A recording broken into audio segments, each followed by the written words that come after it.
2014년 영화계를 돌아보면요, 한국 영화 명량 한 편이 1,700만이라는 어마어마한 기록을 세웠습니다. 그래서 오늘은 상반기 이모저모 베스트를 한번 꼽아보려고 해요.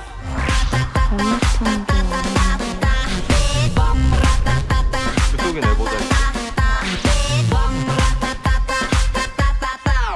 자, 최고의 작품 어떤 걸 꼽아주실지 굉장히 기대가 됩니다.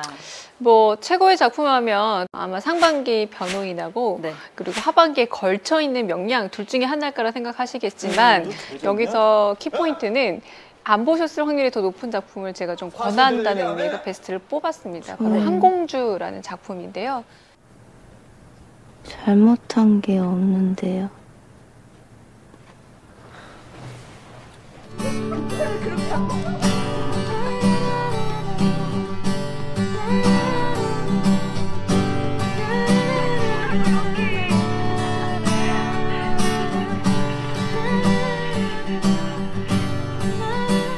관심 있는 사람들만 극장에 가서 봤을 법한 한공주를 뽑아주셨다는 건 네. 개인적인 취향?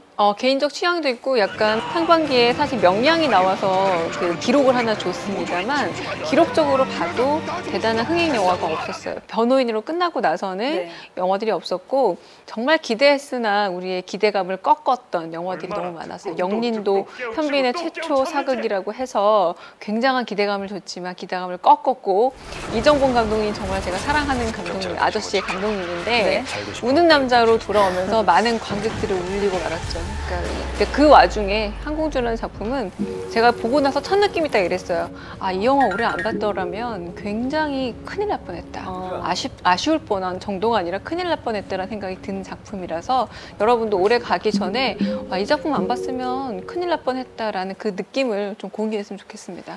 해외에서 극찬을 받은 작품, 이제 포스터에도 나와 있지만 이제 여러 군데에서 수상을 한 기록들이 있는데 그렇다면 그냥 평론가가 좋아할 만한 영화는 아닐까요? 저도 이 영화 보고 나서 깜짝 놀란 게 실화래요. 한 여고생이 주변에 어떤 남학생들 무리에 의해서 집단적으로 성폭행을 당한 사건이니까 굉장히 무겁고 폭력적인 얘기인데 도가니랄지 다른 영화들처럼 직접 어법으로 이걸 고발하는 게 아니라 소녀가 끌고 가는 트렁크랄지 그냥 소녀가 바라보는 선풍기랄지 그러니까 그런 상처 부분들을 마치 퍼즐 맞추듯이 이렇게 딱 예쁘게 나열을 해줘서 실제가 정말 아픈 사건이라도 영화가 보여줄 수 있는 그런 미학적 힘이 있을 텐데 항공주는 그런 부분을 보여주는 작품입니다. 네.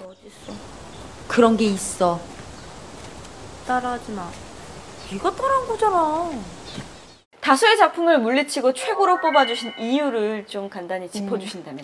저는 아름다운 영화가 꼭 갖춰야 될 요소가 조금 어려운 말로 하면 미장센, 샴푸랑 똑같은 영화적인 미장센이라고 보는데요. 네.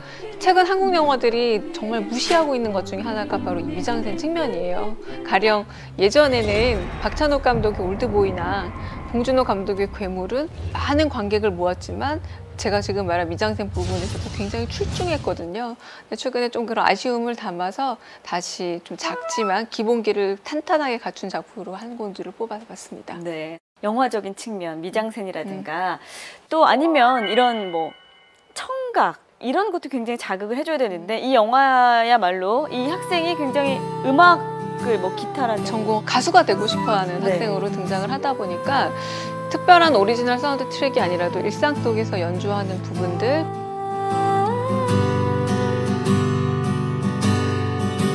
그리고 그 수영을 배우면서 어떻게든 이 삶에서 도망치려고 하는 그런 요소들이 상당히 시적이면서도 아름다운 작품입니다. 네, 근데 이게 좀 가슴 아픈 이야기고 실화잖아요. 그래서 많은 분들이, 저도 마찬가지고요.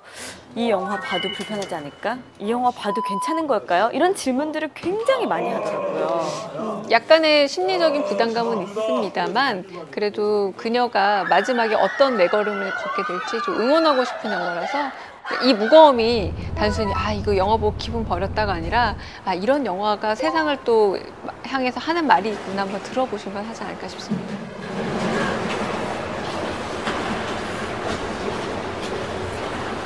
공주야, 왜 그렇게 수영을 열심히 해? 다시 시작해보고 싶을까 봐. 내 마음이 바뀔 수도 있으니까. 그리고 이 포스터에 보이는 한 가득 메고 있는 여자 주인공 역시 연기력에 대한 아주 칭찬이 많더라고요. 이 천우희라는 배우인데요. 어디 나왔냐면 써니에서 그 예쁜 친구의 볼에다가 지울 수 없는 상처를 남겼던 무서운 바로 언니. 그 친구예요. 네. 이번에 주연급으로 발돋움하면서 정말 어려운 연기인데 제대로 된 연기를 보여주고 그리고 이 배우가 정말 더 나이 먹고 더 잘 커서 30대 여배우로 자리매김하기를 지금 속으로 기원하는 배우입니다. 네. 알겠습니다. 잘못한 게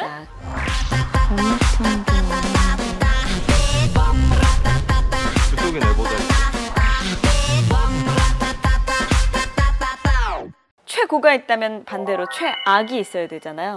최악의 작품은요? 저는 최악의 작품을 이제 황제를 위하여라는 작품으로 꼽았어요. 제가 나쁜 영화로 손꼽을 때 여러 가지 모든 예시가 들어가 있는 작품이라 그 무례하게 한국판 라즈베리라고 한다면 최악의 영화로 꼽았는데요. 어떤 점에서요? 첫 번째는 정말 스릴러 이렇게는 그만 찍어라 라고 말하고 싶습니다. 스릴러 영화들이 한동안 계속 많이 나왔고 뭐 이를테면 추격자 이후로는 끝까지 가는 영화들 많이 찍었단 말이에요. 그리고 부당거래나 신세계 이후로 이렇게 조직폭력배가 다시 양지 세계로 거듭나는 얘기가 워낙 많이 나왔는데 그렇죠. 황제를 위하여는 이 모든 걸 다 가지고 왔는데 늘어난 거는 칼부림밖에 없다. 맞아요. 그러다 소리와 보면 맞습니다. 이런 네. 것들로 너무 잔인하게 하더라고요. 네, 지나치게 잔인한데 효과를 잘 모르겠어요. 더 잔인하게 만들면서 새롭다고 얘기할 거면 그만 만들어라 라고 말하고 싶었고 이게 사실은 좀 만화를 원작으로 해서 만화 같은 얘기이긴 합니다만 네. 이 이야기 자체가 좀 유치한 남자들이 원하는 모든 것이 있어요. 이를테면 쭉쭉빵빵 대문자 S라인의 애인에 관한 욕망, 돈에 관한 욕망, 출세에 관한 되고 욕망. 싶은 욕망. 근데 그 욕망이 너무 밑바닥이다 보니까 그 욕망을 우리가 보는 게 아니라 질려버린다라고 해야 될 것 같아요.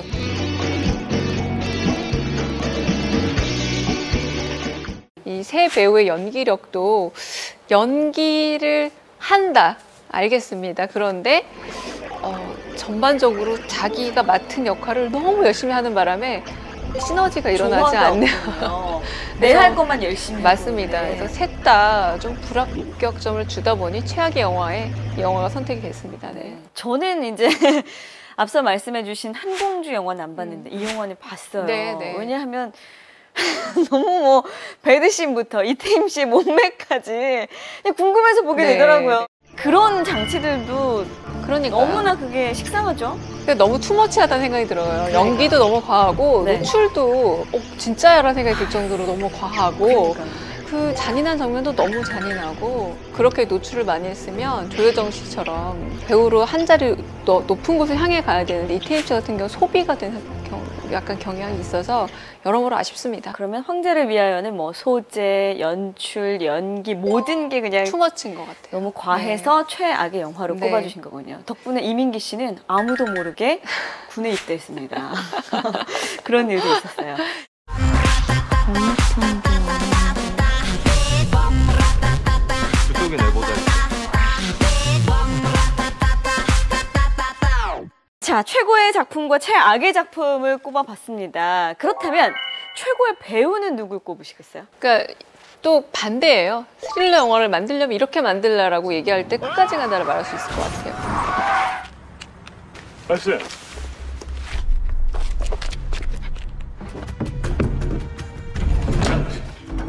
어떻게 뭐 사람 죽이고도 지낼만 해요? 근데 얼굴이 생각보다 좋던데 죄책감 안 느끼나 봐.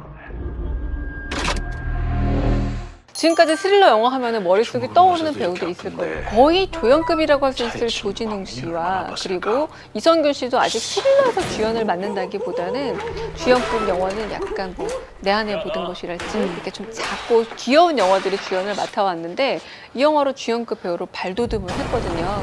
그런 점에서 새로운 스릴러라면 새로운 문법도 있지만 새로운 배우를 수혈도 해주고 이 영화가 좀 모범 사례가 되지 않았나라는 생각이 듭니다. 그래서 최고의 배우는 조진웅 씨와 이성균 씨를 이성균 씨. 손꼽겠습니다. 네. 야, 조진웅 씨가 정말 다양한 영화에서 활약을 했죠. 올 상반기에. 전부 조연이었잖아요. 네. 그리고 이 영화에서는 나한테 맡겨만 달라, 나한테 조연만 주지 말아라를 온몸으로 증명을 해주고 있다는 생각이 들었어요. 그러니까. 그 당시에 표적이라는 작품하고 상당히 비교가 많이 됐거든요. 유승용 씨와 그리고 유준상 씨가 약간 비슷하게 양쪽 캐릭터를 맡아서 뭐 굉장히 끝까지 간다 분위기를 연출했지만 무조건 끝까지 간다 두 배우에게 좀 손을 들어주고 싶어요. 표적이 두 분 다 어깨에 힘이 엄청 들어가서 세트 한번 부셔볼까 이런 느낌이었다면 끝까지 간다는 사실 작고 작은 사건들이 점점점 이렇게 눈덩이처럼 불어나는 영화거든요. 근데 그때 느껴지는 그런 당혹감 같은 거를 두 배우들이 정말 끝까지 보여주고 이 영화의 마지막 장면은 이 두 사람이 서로 일종의 이렇게 1대1 씬이 나오거든요. 근데 모든 사람들이 그 긴장감에서 아, 조진웅이 연기 잘하는 줄 알았지만 역시 힘있구나. 스크린 차지할만 하다라는 생각이 딱 드는 작품입니다. 그렇군요. 그래서 조용히 입소문만으로 300만이 넘었던 맞아요. 그런 네. 영화라고 합니다. 자, 이렇게 해서 오늘 상반기 특집으로 최고의 영화 그리고 최악의 영화, 최고의 배우까지 한번 뽑아봤습니다. 하반기에도 한국 영화계에 어떤 또 재미있는 영화들과 좋은 소식이 있을지 기대하면서 이 순서 마치겠습니다.